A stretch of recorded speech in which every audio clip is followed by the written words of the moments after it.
হামে মৃত্যুর জন্য এবার সংসদে দুঃখ প্রকাশ প্রধানমন্ত্রীর। সারা দেশে এলজিআরডির 200 ভবন নেওয়া হচ্ছে শিশু ও নারী চিকিৎসায়। দুঃখজনক ব্যাপার হলো সেই স্বৈরাচারের সময়, এবং আরো দুঃখজনক ব্যাপার হলো আমরা যেই অন্তর্বর্তীকালীন সরকারকে সমর্থন দিয়েছিলাম দেশে একটি সুষ্ঠু, সুন্দর, নিরপেক্ষ নির্বাচন করার জন্য, দুঃখজনকভাবে সেই অন্তর্বর্তীকালীন সরকারের সময় শিশুদের হামের টিকা গত কয়েক বছর ধরে বিদেশ থেকে আমদানি করা হয়নি। হাসপাতালগুলোতে হামের প্রকোপ কমার লক্ষণ নেই, আরো 5 জনের মৃত্যু। 6 মাসের টিকার মজুদ আছে, জানালেন স্বাস্থ্যমন্ত্রী। 8 দিন আমাকে যে ভর্তি আমরা গোপালগঞ্জ হসপিটালে ছিলাম, সেই জায়গা থেকে এখানে আসছি। 3টা হসপিটাল থেকে ফেরত দিয়ে দিছে, পরীক্ষা নিরীক্ষা দিছে, ভর্তি দিছে। এই জায়গায় 4 দিন ছিলাম, মোটেও জ্বর কমে নেই। দাম সরবরাহ বাড়িয়েও স্বাভাবিক হয়নি পাম্পের পরিস্থিতি। ঢাকার বাইরে সংকট আরো প্রকট। বাস ভাড়া বৃদ্ধির বিষয়ে সিদ্ধান্ত কাল। জমিজমা হাতিয়ে নিতেই নওগাঁয় 4 জনকে হত্যা, নিহতের আপন বোন, ভগ্নিপতি ও ভাগিনা গ্রেফতার। অভিযুক্ত শহীদুলের বাড়িতে বিক্ষুব্ধদের আগুন।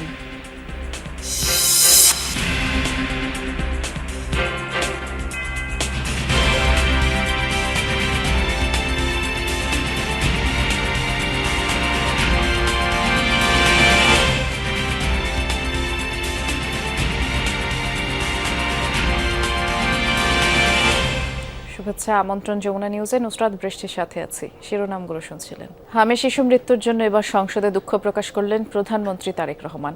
বলেছেন, পরিস্থিতি মোকাবেলায় ব্যবস্থাপনার চেষ্টা চালিয়ে যাচ্ছে সরকার। 2 কোটি শিশুকে হামের ভ্যাকসিন দেওয়ার পাশাপাশি পরীক্ষার কিট সংকট নিরসনে সরকারের কার্যক্রম সংসদে তুলে ধরেন তিনি। সংসদ অধিবেশনে এক সংসদ সদস্যের প্রশ্নের উত্তরে প্রধানমন্ত্রী জানিয়েছেন, এ মাসের মধ্যে এলজিআরডি মন্ত্রণালয়ের অধীনে থাকা 200টি বহুতল ভবনকে স্বাস্থ্য মন্ত্রণালয়ের কাছে হস্তান্তর করা হবে, যেগুলো শিশু নারীদের চিকিৎসার জন্য ব্যবহার করা হবে। এছাড়া কৃষক কার্ডের আওতা ও পরিধি নিয়েও সংসদকে অবহিত করেন প্রধানমন্ত্রী। জানান, কৃষক কার্ড এমনভাবে করা হচ্ছে যেন প্রণোদনা পেতে কোনো কৃষককে কোথাও যেতে না হয়। একজন কার্ডধারী কৃষকের জমির পরিমাণ, কতটুকু সার বীজ লাগবে, সব তথ্য সরকারের কাছে থাকবে। প্রধানমন্ত্রী আরও জানান, জলবায়ু পরিবর্তনের প্রভাব মোকাবেলায় ক্লাইমেট স্মার্ট কৃষি বাস্তবায়নের পরিকল্পনা রয়েছে সরকারের। বলেন, সিলেট অঞ্চল ও চরাঞ্চলের পতিত জমি চাষাবাদের আওতায় আনতে বিশেষ প্রকল্প নেওয়া হচ্ছে। প্রায় 2 কোটি শিশুকে এই হামের ভ্যাকসিনেশন আমরা দিব। টেস্ট করার যে কিটটি, এটির স্বল্পতা রয়েছে সঠিক, এটির ব্যাপারেও সরকার কাজ করছে। এর মধ্যে অনেক কিট এসে পৌঁছেছে। খুব সম্ভবত একটি কিট দিয়ে বোধহয় 3টি শিশুকে টেস্ট করা সম্ভব হয়। কিছু কিট এই মুহূর্তে খুব সম্ভবত ঢাকার কাস্টমসে আছে, এয়ারপোর্টে আছে, সেগুলো আমরা দ্রুত ছাড় করানোর ব্যবস্থা ইনশাল্লাহ। দুঃখজনক, আমরা অনেকগুলো শিশুর প্রাণ ঝরে গিয়েছে, আমাদের মাঝে থেকে চলে গিয়েছে, বাট সামনে আমরা চেষ্টা করছি যাতে আমরা এই পুরো সিচুয়েশনটাকে ম্যানেজ করতে পারি, সেই ব্যবস্থা গ্রহণ করেছে সরকার। গেল 24 ঘন্টায় হামির উপসর্গ নিয়ে 5 জনের মৃত্যু হয়েছে বলে জানিয়েছে স্বাস্থ্য অধিদপ্তর। আরও জানানো হয়, সন্দেহজনক হাম রোগীর সংখ্যা 1229 জন। গত 15 মার্চ থেকে 22 এপ্রিল পর্যন্ত সন্দেহজনক হাম রোগীর সংখ্যা 27,164 জন। আর 15 মার্চ থেকে 22 এপ্রিল পর্যন্ত নিশ্চিত হামে 38 জনের মৃত্যু হয়েছে। গত 15 মার্চ থেকে 22 এপ্রিল পর্যন্ত সন্দেহজনক হামে 190 জনের মৃত্যু হয়েছে। 24 ঘন্টায় নিশ্চিত হাম রোগীর সংখ্যা 129 জন এবং গত 15 মার্চ থেকে 22 এপ্রিল পর্যন্ত নিশ্চিত হাম রোগীর সংখ্যা 3,934 জন। হামের প্রকোপ বিবেচনায় উচ্চমাত্রার জ্বর দেখলেই আইসোলেশনে নেওয়ার পরামর্শ দিচ্ছেন চিকিৎসকরা। উচ্চমাত্রার জ্বর, কাশি, ফুসকুড়ি, মুখে ঘা এমন সব উপসর্গ দেখলেই বাবা মায়েরা সন্তানদের নিয়ে হাসপাতালে ছুটছেন।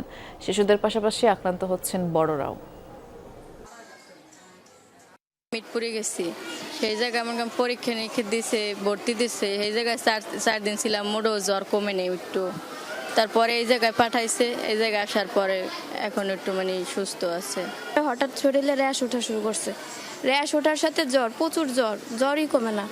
8 দিন আমাকে যে ভর্তি আমরা গোপালগঞ্জ হসপিটালে ছিলাম, সেই জায়গা থেকে এখানে আসছি। 3টা হসপিটাল থেকে ফেরত দিয়ে দিছে, পরে মিটপুর থেকে এখানে আসতে বলছে, পরে এখানে আসছে, পরে ওরা ভর্তি রাখছে। হামের 6 মাসের টিকা মজুদ আছে, পরবর্তী 6 মাসে টিকা দিতে সমস্যা হবে না বলে জানিয়েছেন স্বাস্থ্যমন্ত্রী সরদার মোহাম্মদ সাখাওয়াত হোসেন। বলেছেন, টিকার কোনো সংকট নেই। শাহবাগের সুপার স্পেশালাইজড হাসপাতালে চীনের কুনমিং মেডিকেল ইউনিভার্সিটির সাথে বাংলাদেশ মেডিকেল বিশ্ববিদ্যালয়ের সমঝোতা স্মারক অনুষ্ঠানে যোগ দেন মন্ত্রী। পরে তিনি জানান, স্বাস্থ্য খাতে লোকবল সংকট নিরসনে শিগগিরই 1 লাখ স্বাস্থ্যকর্মী নিয়োগ দিতে যাচ্ছে সরকার। এছাড়াও সকল উপজেলা পর্যায়ে হাসপাতালে চিকিৎসকদের জন্য নিরাপত্তার জন্য 10 জন সশস্ত্র আনসার সদস্য নিয়োগ করা হবে। মন্ত্রী বলেন, বাংলাদেশকে এগিয়ে নিতে সব ধরনের সহযোগিতা করে যাচ্ছে চীন। দুই দেশের দীর্ঘমেয়াদী ও বন্ধুত্বপূর্ণ সম্পর্কের কারণেই এই সমঝোতা হয়েছে। We have continuously organized the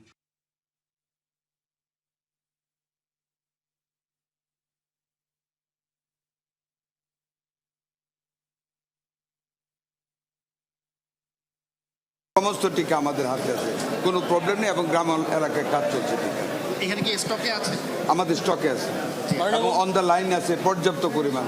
এর পরবর্তী 6 মাস পর্যন্ত ইনশাল্লাহ আমরা ভ্যাকসিন দেওয়া যেতে পারবো, টিকা দেওয়া যেতে পারবো। আমরা 500 হসপিটাল ইনক্লুডিং অল দ্য উপজেলা, সকল উপজেলা হেলথ কমপ্লেক্সে আমরা 10 জন করে সশস্ত্র আনসার নিয়োগ করতে যাচ্ছি ইনশাল্লাহ আগামী কিছুদিনের ভিতরে।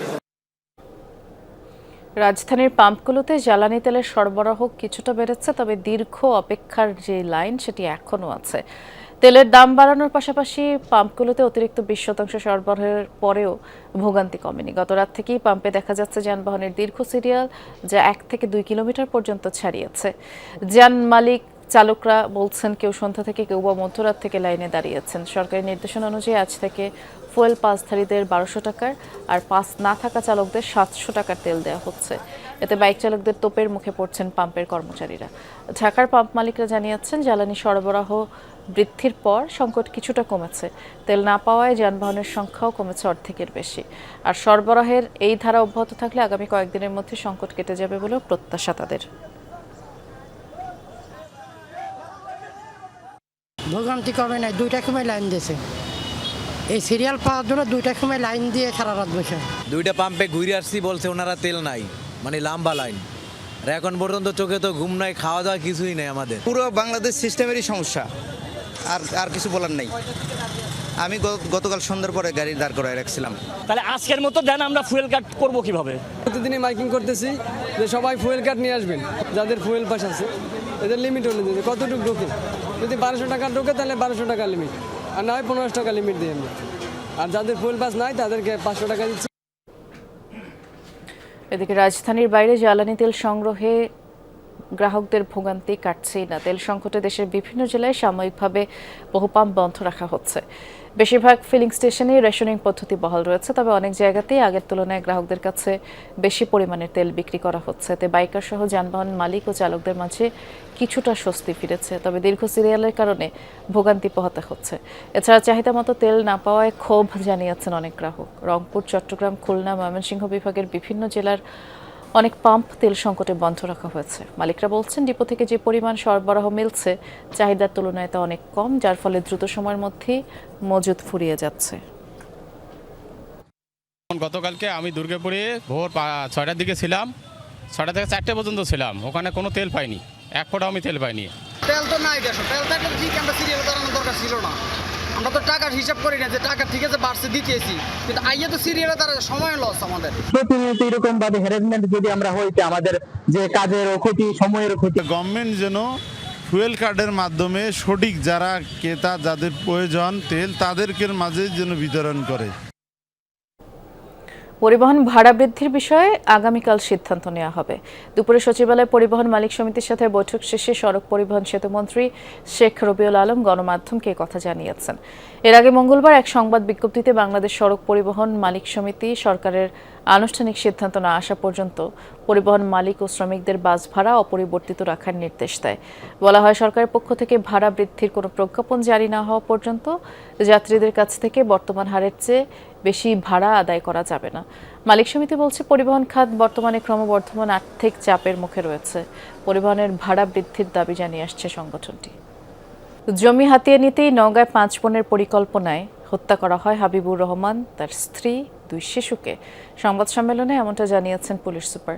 বলেন, স্থানীয় নমির উদ্দিনের 17 বিঘা জমি রয়েছে, সম্প্রতি ছেলে হাবিবুরকে এর মধ্যে 13 বিঘা জমি লিখে দেন নমির উদ্দিন। এতে 5 মেয়ে ক্ষুব্ধ হয়, ভাইকে লিখে দেওয়া জমিগুলো হাতিয়ে নিতেই হত্যার পরিকল্পনা করে। এই কিলিং মিশনে অংশ নেয় 6 জন। এদের মধ্যে ছিলেন হাবিবুরের ভাগ্নে বোন জামাই। সোমবার রাতে ধারালো অস্ত্র দিয়ে গলা কেটে হত্যা করা হয় হাবিবুর রহমান, তার স্ত্রী পপি সুলতানা, 9 বছরের ছেলে পারভেজ, 3 বছরের মেয়ে সাদিয়া আক্তারকে। ঘটনায় গতরাতে অজ্ঞাতনামাদের আসামি করে মামলা করেন নিহত পপি সুলতানার বাবা। এরপর বোন জামাই শহীদুল সহ আরও 2 জনকে গ্রেফতার করে পুলিশ। জড়িত বাকিদের ধরতে অভিযান চলমান।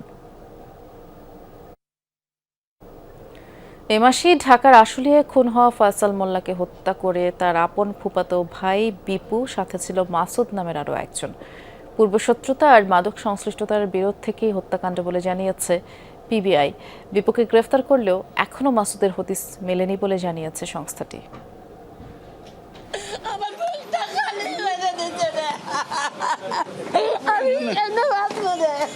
সন্তানকে হারিয়ে অঝরে কাঁদছেন মা, আর সন্তান হারানোর বেদনা বুকে নিয়েই স্ত্রীকে সামলানোর চেষ্টা করছেন বাবা কবির। যাতে এই বিচারটা সুষ্ঠু সর্বোচ্চ বিচার হয়, এটাই আমরা কামনা করছি। ঘটনাটি ঘটে গেল 15 এপ্রিল। ঢাকার আশুলিয়ায় শ্রীখণ্ডিয়ায় দিনে দুপুরে হত্যা করা হয় ফয়সাল মোল্লা নামের এক যুবককে। হত্যার পর পালিয়ে যায় 2 ঘাতক। মামলা দায়েরের পর তদন্তে নামে পিবিআই। পরে ফরিদপুর থেকে গ্রেপ্তার করা হয় নিহতের ফুফাতো ভাই বিপুকে। তার দেয়া তথ্য মতে ঘটনাস্থলের পাশ থেকেই উদ্ধার করা হয় হত্যাকাণ্ডে ব্যবহৃত রামদা। জিজ্ঞাসাবাদে সে বলে যে সে যখন চলে যাচ্ছিল তখন হত্যাকাণ্ডের যে অস্ত্রটা মানে চেনদাটা বা রামদা ব্যবহার হয়েছে সেটা ঘটনাস্থলেই সে ছুঁড়ে ফেলে দিয়ে চলে গেছে। পরিপ্রেক্ষিতে আমরা আমাদের টিম ওই অস্ত্র উদ্ধার করতে সক্ষম হয় এবং সে নিজে সেই অস্ত্র শনাক্ত করে। পিবিআই বলছে আসামি বিপুর খামারের 2 কর্মচারীর ফোন কেড়ে নিয়েছিল ফয়সাল। সেগুলো ফিরিয়ে দেওয়ার কথা বলে ডেকে নেওয়া হয় বিপুকে। হাজির হয় বড় ভাই মাসুদও। সেখানেই পূর্বশত্রুতা ও মাদক সংশ্লিষ্ট বিরোধ থেকেই ফয়সাল হত্যার ঘটনা ঘটে বলে জানিয়েছে সংস্থাটি। মাদক রিলেটেড একটা বিষয় আছে, এদের ইন্টারনাল ইস্যু আছে। আর একটা বিষয় হলো যে ফয়সাল মোল্লার সাথে তার আগেও এই সমস্ত বিষয় নিয়ে এই ছিনতাই বা মোবাইল নিয়ে বা টাকা পয়সা জোরপূর্বক ছিনিয়ে নেওয়া এই সংক্রান্ত বিষয় নিয়ে আগে থেকেই তাদের মধ্যে একটা বিরোধ চলমান ছিল। হত্যার সাথে জড়িত মাসুদ এখনও পলাতক। অন্যদিকে আদালতে 164 ধারায় জবানবন্দি দিয়েছে গ্রেফতার বিপু। সে যে এলোপাথারি কোপাচ্ছে সেই ফুটেজ আসছে, কিন্তু সেখানে অবয়বটা পরিষ্কার না। রাব্বি সিদ্দিকী, যমুনা নিউজ, ঢাকা। প্রধানমন্ত্রী তারেক রহমানের সাথে সাক্ষাৎ করেছেন বাংলাদেশ স্কাউটসের কার্যনির্বাহী কমিটির সদস্যরা। সকালে সচিবালয় মন্ত্রিপরিষদ বিভাগে প্রধানমন্ত্রীর বিশেষ সভাকক্ষে এই সাক্ষাৎ অনুষ্ঠিত হয়। সাক্ষাৎকালে স্কাউট নেতৃবৃন্দ সংগঠনের বর্তমান কার্যক্রম, ভবিষ্যৎ পরিকল্পনা সম্পর্কে প্রধানমন্ত্রীকে অবহিত করেন। আর প্রধানমন্ত্রী মনোযোগ সহকারে তাদের কথা শোনেন। তরুণ প্রজন্মকে দক্ষ দেশপ্রেমিক মানবিক নাগরিক হিসেবে গড়ে তুলতে স্কাউটিং আন্দোলনের ভূমিকার প্রশংসা করেন।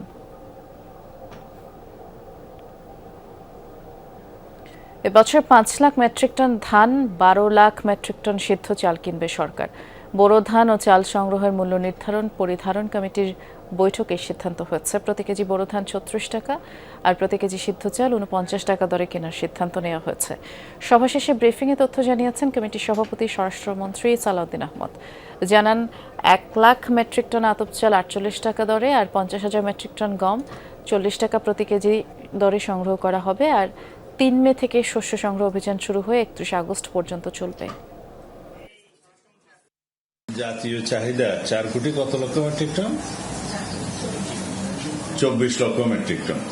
আর আমাদের যে প্রোডাকশন সেটা কাছাকাছি, আমাদের ঘাটতি নেই। আমাদের যে আবহাওয়া রিপোর্ট সেই অনুসারে এখনো পর্যন্ত দুর্যোগের কোনো সম্ভাবনা ইনশাআল্লাহ নেই। সেই হিসাবে আমরা আমাদের লক্ষ্যমাত্রার চাইতেও বেশি উৎপাদন হবে বলে আশা করছি। সরকারিভাবে আমাদের যেটা মজুদ রাখতে হয় সেটা আমরা রাখি, নিরাপত্তা মজুদ অবশ্যই রাখতে হয়, সেটা রাখি। তরুণ প্রজন্মকে দক্ষ ও যোগ্য হিসেবে গড়ে তুলতে চায় সরকার, এমন মন্তব্য করেছেন প্রাথমিক ও গণশিক্ষা প্রতিমন্ত্রী ববি হাজ্জাজ। শিক্ষা বাজেট নিয়ে গণসাক্ষরতা অভিযানের আলোচনা অনুষ্ঠানে তিনি জানান, সরকার প্রাথমিক শিক্ষাকে 8ম শ্রেণী পর্যন্ত বিস্তৃত করতে চায়। মানোন্নয়নে পাঠ্যক্রম সংস্কার, আনন্দদায়ক পদ্ধতি চালুর উপরও জোর দেওয়া হচ্ছে। এ সময় পরিকল্পনা প্রতিমন্ত্রী জুনায়েদ সাকি জানিয়েছেন, আগামী বাজেটে প্রাধান্য পাবে শিক্ষা, স্বাস্থ্য, কর্মসংস্থান। রাজধানীর বাংলাদেশ চীন মৈত্রী সম্মেলন কেন্দ্রে অনুষ্ঠিত হলো প্রাক বাজেট আলোচনা শিক্ষা বাজেটের শিক্ষা শীর্ষক আলোচনা অনুষ্ঠান। এতে প্রধান অতিথি ছিলেন প্রাথমিক ও গণশিক্ষা প্রতিমন্ত্রী ববি হাজ্জাজ ও বিশেষ অতিথি পরিকল্পনা প্রতিমন্ত্রী মোহাম্মদ জোনায়েদ সাকি। আমাদের সংসদকে কৃতজ্ঞতা জানাবো যে কয়টি অধ্যাদেশ পাশ হয়েছে। অনুষ্ঠানে ববি হাজ্জাজ বলেন, অষ্টম শ্রেণী পর্যন্ত প্রাথমিক শিক্ষা স্তর নির্ধারণ করতে চায় সরকার। আর্থিক প্রণোদনা নিশ্চিত করা ছাড়া শিক্ষার্থীদের বিদ্যালয়ে ধরে রাখা সম্ভব নয়। 6 to 10 না, মানে 6 থেকে 10টা, 6 থেকে 13 বা 4 থেকে 13 আমরা ফ্রি এডুকেশন করতে চাই। 4 থেকে 13 কেন? 4-5 হলো প্রি প্রাইমারি, 6-10 হলো প্রাইমারি, 10, 11, 12, 13 হলো ক্লাস 8 পর্যন্ত। আমরা প্রাইমারি বাড়িয়ে ক্লাস 8 পর্যন্ত নিয়ে যেতে চাই, আমরা কম্পালসারি করতে চাই। আমরা প্রাথমিক থেকেই তৃতীয় ভাষার ইনক্লুশন শুরু করার কাজ করছি। ববি হাজ্জাজ আরও বলেন, অবকাঠামোগত উন্নয়নের চেয়ে শিক্ষণ নির্ভর স্কুলিংয়েই আগামীতে বেশি মনোযোগ দেওয়া হবে। আমরা আগামী দিনে হটকুক মিল দিতে চাই, বাট এটা প্রক্রিয়াটা আপনি যখন চৌহালিতে একটা উপজেলায় 1-2 বা 8-10 স্কুলে দিচ্ছেন সেটা দেয়া আর 65,000 প্লাস স্কুলে দেয়া, it's not the same problem. Scope স্কেলে অনেক কিছু চেঞ্জ হয়ে যায়, তো আমরা সেটা চাই, এই মুহূর্তে আমরা দিতে পারছি না। এ সময় পরিকল্পনা প্রতিমন্ত্রী সাকি বলেন, আগামী বাজেটে শিক্ষা, স্বাস্থ্য ও কর্মসংস্থান সর্বোচ্চ প্রাধান্য পাবে। জানান, বিনিয়োগ নির্ভর অর্থনীতির জন্য এডিপি বাস্তবায়ন জরুরি। আগামী বাজেটে শিক্ষা, স্বাস্থ্য, কর্মসংস্থান সর্বোচ্চ অগ্রাধিকার পাবে। এখন শিক্ষা যে একটা বিনিয়োগ, সেটাও কিন্তু এই বিদ্যমান কিংবা প্রচলিত অর্থনৈতিক ব্যবস্থার মধ্যেও স্বীকৃত, এবং সাধারণত মানে যে বিনিয়োগটা আসলে দীর্ঘমেয়াদে আমাকে মানে ফলাফল দেবে, তো সেইটার জায়গাতে সে কারণে কিন্তু সর্বোচ্চ অগ্রাধিকারে এই পরিস্থিতি আনা হয়েছে যে এখানে এইটার উপরে যত বিনিয়োগ হবে আমরা ভবিষ্যতে আসলে এগোতে পারবো কিনা। শিক্ষকদের বেতন, সামাজিক মর্যাদা বৃদ্ধিতে জোর দেওয়া হচ্ছে বলেও জানান পরিকল্পনা প্রতিমন্ত্রী। অঙ্গীকারগুলোকে অ্যাড্রেস করা সেটা চ্যালেঞ্জিং, কিন্তু সেই চ্যালেঞ্জ গ্রহণ করার সর্বোচ্চ চেষ্টা চলছে। লামিয়া তিথি, যমুনা নিউজ, ঢাকা। জুলাই মাস থেকে পর্যায়ক্রমে দেশজুড়ে প্রাথমিক শিক্ষার্থীদের পাটের ব্যাগ, স্কুল পোশাক দেওয়া হবে বলে জানিয়েছেন প্রধানমন্ত্রী শিক্ষা বিষয়ক উপদেষ্টা মাহদি আমিন। সকালে সচিবালয়ে ব্রিফিংয়ে তিনি জানান, প্রত্যেক উপজেলায় 2টি করে স্কুলকে পাইলট প্রজেক্টের আওতায় আনা হবে। বলেন, ধনী দরিদ্রের পার্থক্য ঘুচিয়ে সমাজে সমতা প্রতিষ্ঠা করা হবে। এ সময় স্থানীয় সরকার প্রতিমন্ত্রী মীর শাহে আলম বলেন, সব শিক্ষার্থীকে একই কাপড়ের ইউনিফর্ম দেওয়া হবে। প্রাথমিকভাবে 1 লাখ শিক্ষার্থীকে এই পোশাক দেওয়া হবে।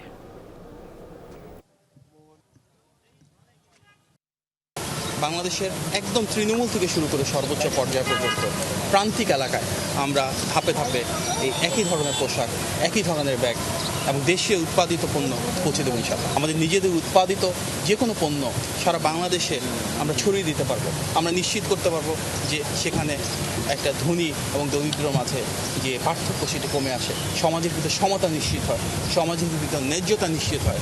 আমরা সেটা শুরু করতে যাচ্ছি। সুপ্রিম কোর্টে সপ্তাহে 2 দিন ভার্চুয়াল বিচার কাজ অবিলম্বে প্রত্যাহার না করলে আগামীকাল কালো পতাকা মিছিল সহ লাগাতার আন্দোলনের হুঁশিয়ারি দিয়েছেন আইনজীবীরা। বুধবার সুপ্রিম কোর্ট প্রাঙ্গণে বিক্ষোভ মিছিলের পর এই হুঁশিয়ারি দেন তারা।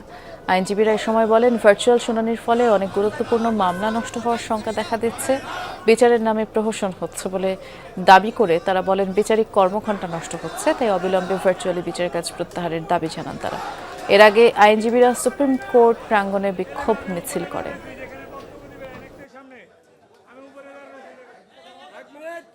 আমরা এক রুমে 4-5 জন বসি, একই সময়ে 4-5 শুনানি করে বিচারের নামে আমি মনে করি একটা প্রহসন হচ্ছে, কারণ আমরা বিচারপতিদের আমাদের বিষয়বস্তু বোঝাতে ব্যর্থ হচ্ছি। কোনো অভিযোগ অনুযোগ নয়, বাস্তবতার আলোকে আজকের মধ্যেই এই সিদ্ধান্ত প্রত্যাহার না হলে আগামীকাল কালো পতাকা মিছিল সহ লাগাতার আন্দোলন সংগ্রাম ঘোষণা করা হবে। এদিকে ভার্চুয়াল কোর্ট পরিচালনার কারণে জ্বালানি সাশ্রয়ের পাশাপাশি মামলা পরিচালনায় গতি এসেছে বলে দাবি করেছেন অ্যাটর্নি জেনারেল রুহুল কুদ্দুস কাজল। দুপুরে নিজ কার্যালয়ে সাংবাদিকদের ব্রিফিংয়ে তিনি বলেছেন, চলমান জ্বালানি সংকট মোকাবেলায় নেয়া এই উদ্যোগের ইতিবাচক প্রভাব পড়েছে। ভার্চুয়ালি মামলা দ্রুত নিষ্পত্তি হবে। গত 19 এপ্রিল এক বিজ্ঞপ্তিতে হাইকোর্ট বিভাগে সপ্তাহে 2 দিন বুধ, বৃহস্পতিবার বিচার কাজ ভার্চুয়ালি করার সিদ্ধান্ত জানানো হয়। বলা হয় বিশ্ব অর্থনৈতিক পরিস্থিতি বিবেচনা এবং জ্বালানি বিদ্যুৎ সাশ্রয়ে এই উদ্যোগ গ্রহণ করা হয়েছে।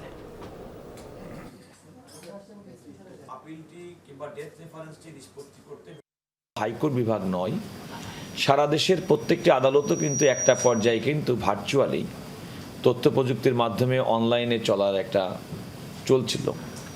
খেয়াল করে দেখবেন তৎকালীন সময়ে আমরা যখন শুরু করেছিলাম তখন কিন্তু অনেক টেকনিক্যাল ডিফিকাল্টি ছিল, আমাদের অনেকের তথ্য প্রযুক্তি সম্পর্কে জ্ঞানের অপ্রতুলতা ছিল। ত্রয়োদশ জাতীয় সংসদের সংরক্ষিত নারী আসনের নির্বাচনে জামায়াত ইসলামীর নেতৃত্বাধীন 11 দলীয় জোটের প্রার্থী ও এনসিপি যুগ্ম আহ্বায়ক মনিরা শারমিনের প্রার্থিতা স্থগিত রেখেছে নির্বাচন কমিশন। তাকে সরকারি চাকরি থেকে পদত্যাগের প্রয়োজনীয় তথ্য প্রমাণ জমা দেওয়ার জন্য কাল বেলা 12টা পর্যন্ত সময় দেওয়া হয়েছে। তবে জামায়াত জোটের অন্য 12 জন প্রার্থীর মনোনয়নপত্র প্রাথমিকভাবে বৈধ ঘোষণা করা হয়েছে। বুধবার দুপুরে রাজধানীর আগারগাঁও নির্বাচন ভবনের মিলনায়তনে সংরক্ষিত নারী আসনের নির্বাচনের মনোনয়নপত্র বাছাইকালে এমন সিদ্ধান্তের কথা জানাইছে। 2 দিনব্যাপী মনোনয়নপত্র বাছাই কার্যক্রমের প্রথম দিনে আজ জামায়াত জোটের 13 জন প্রার্থীর মনোনয়নপত্র বাছাই করা হয়। বৃহস্পতিবার সকাল 10টা থেকে একই স্থানে বিএনপি জোটের 36 জন, স্বতন্ত্র 1 জন, অন্যান্য 3 জনের মনোনয়নপত্র যাচাই বাছাই হবে। মিস মনিরা শারমিন ওনাকে ডকুমেন্ট দেওয়ার জন্য আগামীকাল 12টা পর্যন্ত সময় দেওয়া হয়েছে। আমাদের 11 দলীয় নির্বাচনী অক্ষের পক্ষ থেকে আমরা যে 13 জনকে দিয়েছি, 13 জনের নামে আমরা চিঠি দিয়েছি, এই 13 জনই বৈধ বলে ঘোষিত হবেন এবং ইনশাআল্লাহ তারা জাতীয় সংসদে নির্বাচিত হবে ইনশাআল্লাহ। রাজনীতিবিদ ও গণমাধ্যমের অনেকের মধ্যেই জবাবদিহিতার ঊর্ধ্বে থাকার প্রবণতা রয়েছে। পিআইবিতে এক অনুষ্ঠানে এমন মন্তব্য করেছেন তথ্য সম্প্রচার মন্ত্রী জহিরুদ্দিন স্বপন। প্রাতিষ্ঠানিকভাবে দক্ষ গণমাধ্যম থাকবে, যার কাজই হবে ক্ষমতাকে প্রশ্ন করা, যার কাজই হবে ক্ষমতাবানদেরকে প্রশ্নবিদ্ধ করা, এবং এই প্রশ্ন করা এবং প্রশ্নের উত্তর দেওয়ার মধ্য দিয়েই কিন্তু একটা জবাবদিহিতার সংস্কৃতি চলমান থাকবে, বহমান থাকবে, এবং যার চূড়ান্ত ফলাফলটা কিন্তু পাবে সমাজ এবং রাষ্ট্র এবং মানুষ। সার ডিলার নিয়োগ ও নীতিমালা বাতিলের দাবিতে মানববন্ধন করেছেন খুচরা সার বিক্রেতারা। দুপুরে জাতীয় প্রেস ক্লাবের সামনে এই কর্মসূচির আয়োজন করা হয়। বক্তাদের অভিযোগ, নতুন নীতিমালার ফলে 44,000 নিবন্ধিত খুচরা সার বিক্রেতা ক্ষতিগ্রস্ত হচ্ছে। হঠাৎ ব্যবসা বন্ধ হওয়ায় কৃষকের কাছে থাকা বকেয়া টাকা আদায় সম্ভব হচ্ছে না। দীর্ঘদিনের ব্যবসা বন্ধ হওয়ায় জীবিকা হুমকির মুখে পড়েছে। টানা আন্দোলন করেও কার্যকর সমাধান না পাওয়ায় প্রধানমন্ত্রীর হস্তক্ষেপ কামনা করেন তারা। নীতিমালা পুনর্বিবেচনা করে পুনরায় ব্যবসা করার সুযোগও চান তারা। বলেন, দাবি আদায় না হলে আরো কঠোর কর্মসূচি দেওয়া হবে। এখন যে নিয়মে সার বিতরণ চলছে, কৃষকের তো সমস্যা হচ্ছে না, কৃষক তো সার পাচ্ছে। তাহলে এই মুহূর্তে ওই নীতিমালা, অন্তর্বর্তীকালীন সরকারের নীতিমালা আপনি কেন বাস্তবায়ন করে এই সরকারকে কেন ব্যর্থ করাবেন? বিসিআই এবং খুচরা ডিলার সুন্দরভাবে যেন সার বিতরণ করতে পারে, সেই লক্ষ্যে আপনি এই নীতিমালা বহাল রেখে প্রয়োজনে আপনি যাচাই বাছাই করে দেখেন। আরেকটি নীতিমালা প্রয়োজন হলে করেন, কিন্তু 25 কালো নীতিমালা এটা বাংলার জন্য কোনো কল্যাণকর হবে না।